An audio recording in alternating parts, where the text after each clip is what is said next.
My How brother. you doing, Sean? Good to see you, man. Man, so good to see you. Nice to see you. How you been? I'm good. How you been? I'm doing great. I'm looking good. Good. You're looking fit. Yeah. Come on in. First of all, I want to thank you for stopping by while you're in town. And this is a once in a lifetime experience for anybody to actually have a one-on-one conversation with you about the principles. When I met you at the Forbes 100 Greatest Business Minds, which I was, just so honored to be there. And I'm thankful that my last name ends in a C and yours ends in a D, because that's how we met. We were right. I was in front of you for when we were gonna go take the big picture, and I wanted to ask you a couple of questions straight from the things I highlighted in the book. First thing was, so what's your definition of radically open-minded? Is to simultaneously have an opinion, like let me give you this, that you think it should go this way. Yes. And then you say to yourself, how do I know I'm right? Maybe that's wrong. Is that as good as I can be? And then the capacity to hear and then challenge. So somebody comes up to you with an idea and says, okay, let's do this. What do you think about that? To harvest the best around you, but sorting it with your own mind. So I say to be open-minded and assertive at the same time. Don't give up your assertiveness, but to be curious, like, am I harvesting the best? Because the biggest thing that most people have, their problem, is they get so opinionated that they can't take in. And the worst problem is, the worst tragedy of mankind, almost any individual, is that they're attached to opinions that are wrong, and they don't want to have them stress tested. So when you're radically open-minded, you can say, hey, man, I really think it should go this way. And then at the same time say to the smartest people that you know, kick the shit out of it and try to say, okay, now let's see how the stress tests so that I can then go to the best, or how do I harvest? This is going to be very important for you to get your leverage, okay? Because you want to go to this new high level, right? And you want to do a lot of things.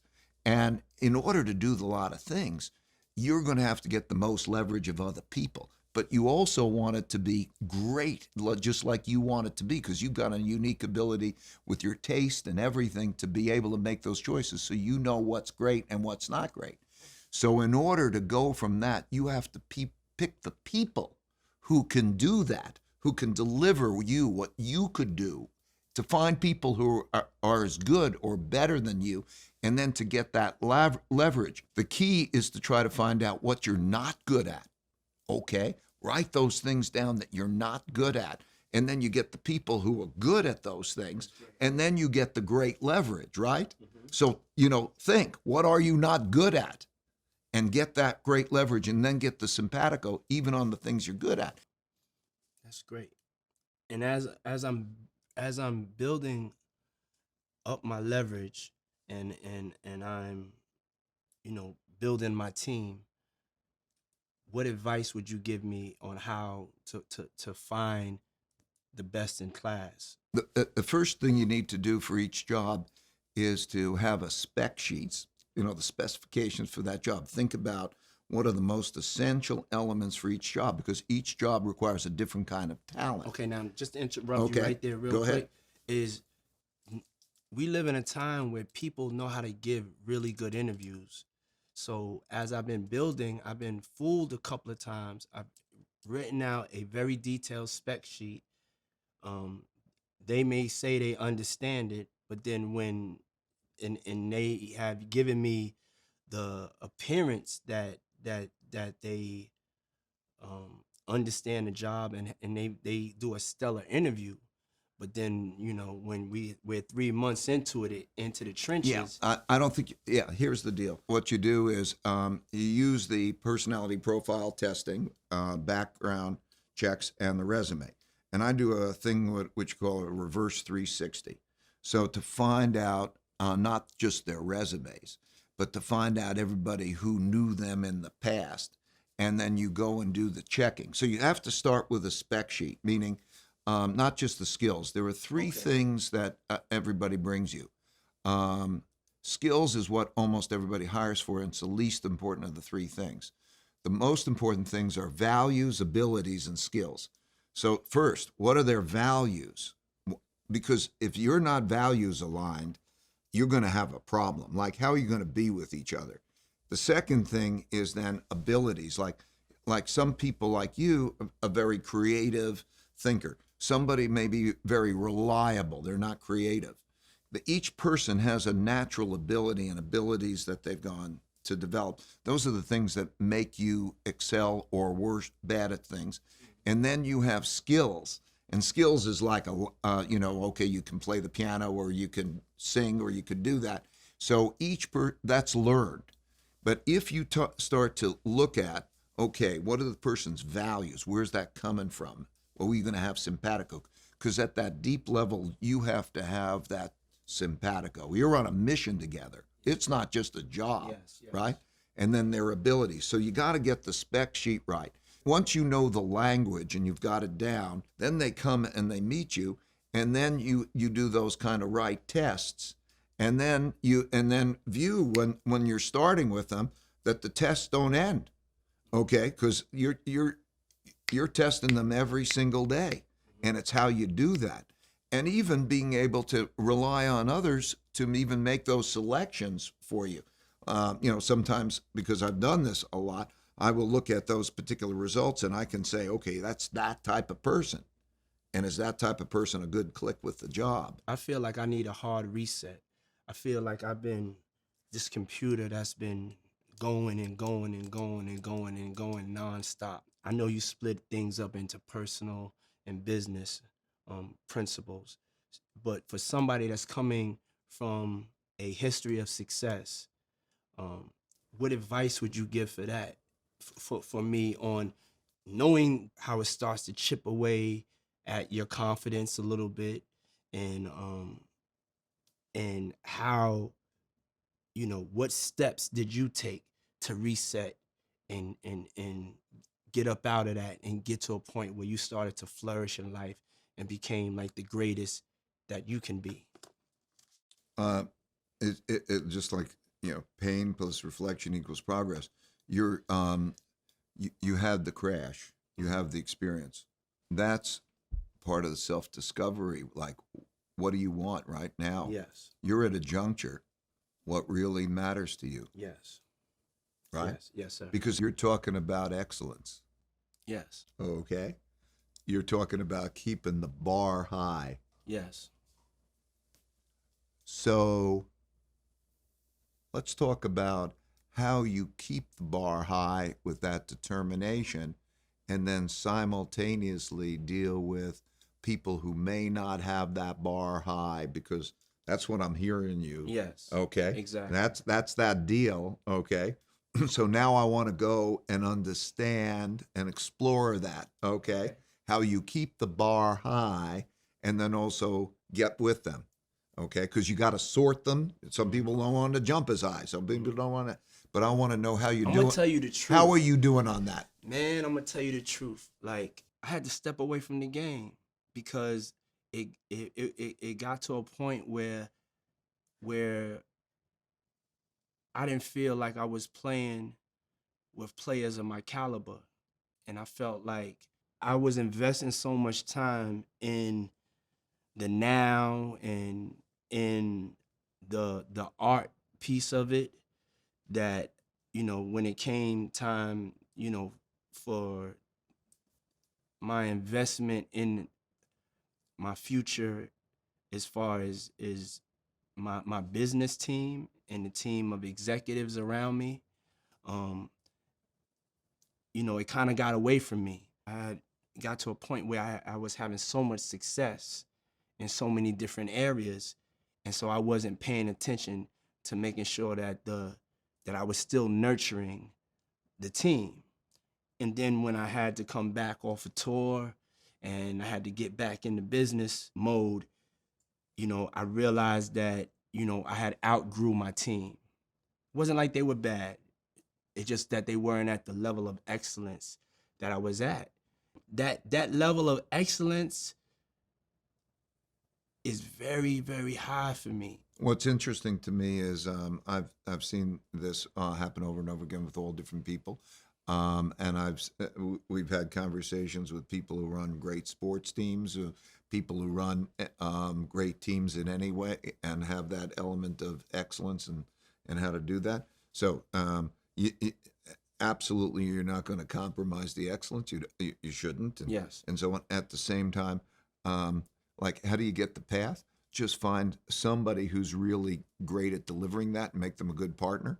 So whether it's Tarek or somebody there who says, I'm making it my job to deliver those types of people to you. Yes. Okay? Because you're not going to do this yourself all, and you may not even be the best person to know how to do it, because you've got to get organized in the tests, and you got to administer and whatever it is. Yeah. I think that's what I'm trying to confess. Is that that's something I'm not good at. I don't think that I'm good at that. I think there's somebody But you're better. going to get liberated once you get it, and once you're doing it. It is a kick because because like you say, you're stretching up to that level, and then if you don't have great talent around you, first of all, it's not a kick, it's a pain, it's miserable, because then you're just slogging along. And what's a kick? The kick. The fun. Oh, the fun. Okay, all right. The fun. The joy. Yeah. Okay. It is a blast to be around great people. Yes. And it is a downer to have people who can't play what that I'm way. saying. That's what I'm saying too. Yeah. Okay. So I'm saying it's a kick. Like whether if somebody's my dad was a jazz musician, so I think of jazz, and I think of like, wow, great jazz musicians. I listen to great jazz, and I listen to that and I say, wow, okay. Yeah. Or a great basketball team, or any other group of people to play that basketball. You use that as an example. To play that around is a kick, okay, and it drags you down if you can't do that. But in order to do that well, whatever you want in your life, you have to ask, who is going to be capable of giving it to me? So it's an assignment to somebody who is going to be talented and knows how to produce and deliver talent.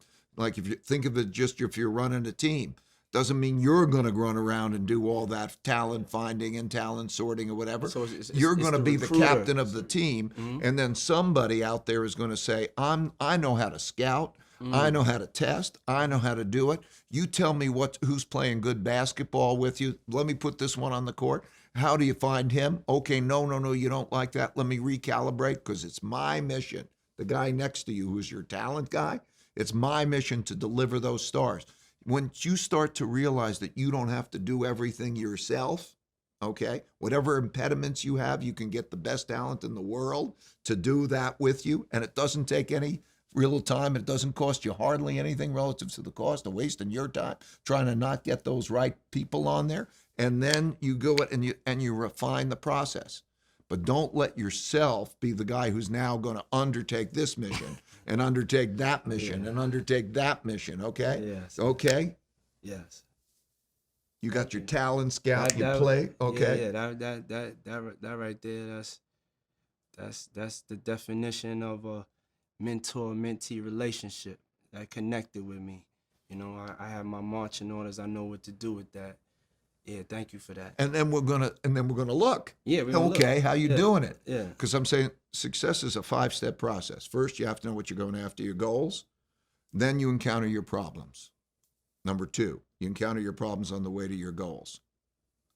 Then you have to diagnose those problems and get at the root causes of those problems.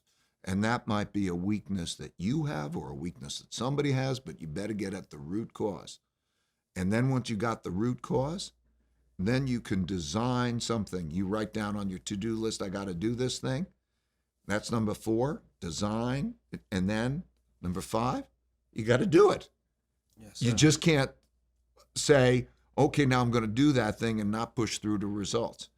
And if you could do that over and over, that's a formula for success. You only have to do those 5 things, you got the formula for success. But not everybody's good at all of those steps. So it's okay.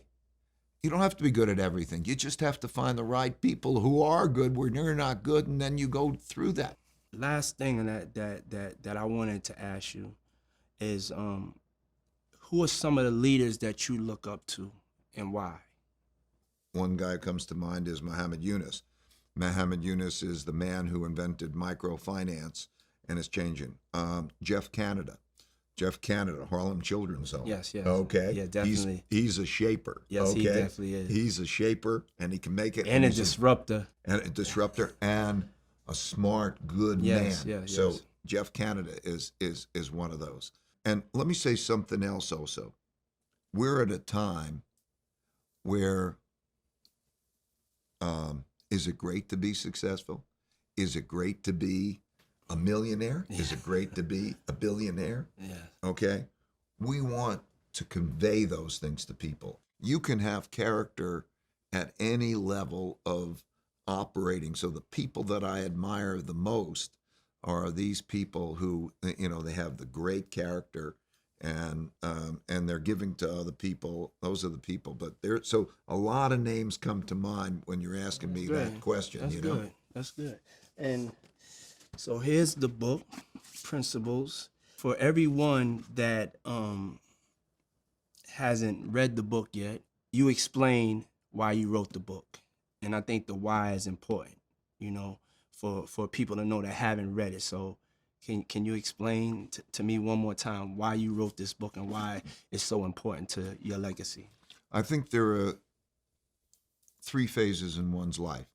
The first phase is you're dependent on others in your learning, and you graduate. Then you go in the second phase of your life, and increasingly people are dependent on you and you're working, and you're trying to be successful.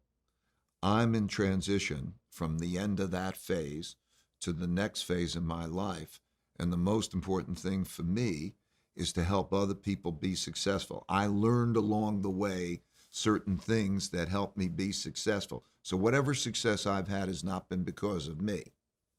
It's because of principles that I learn along the way, but you know, you have the collection kind of late in life and you want to pass. So I wanted to pass those along to be able to, you know, I'm at the stage of my life. Yeah. I'm 70 years old. Yeah. I want to pass along what's been good for me.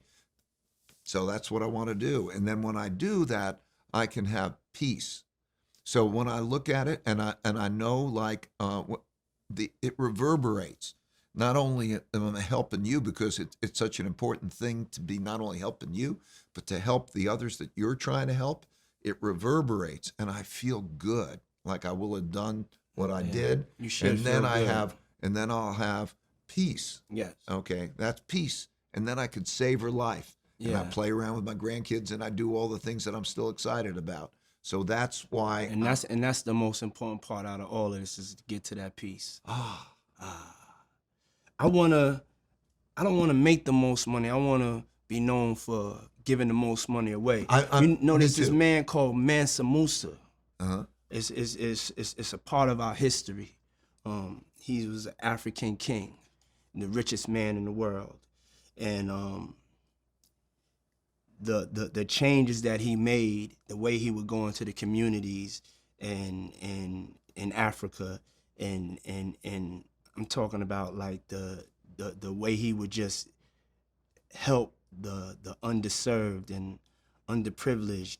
He's a big hero of mine. I'm gonna send you some information on Mansa Musa. Role models are good, and I'm very interested. But it becomes the natural arc. It's instinctual. That what happens is, like, look, you didn't have anything. I didn't have anything. And then you go the arc and you acquire stuff.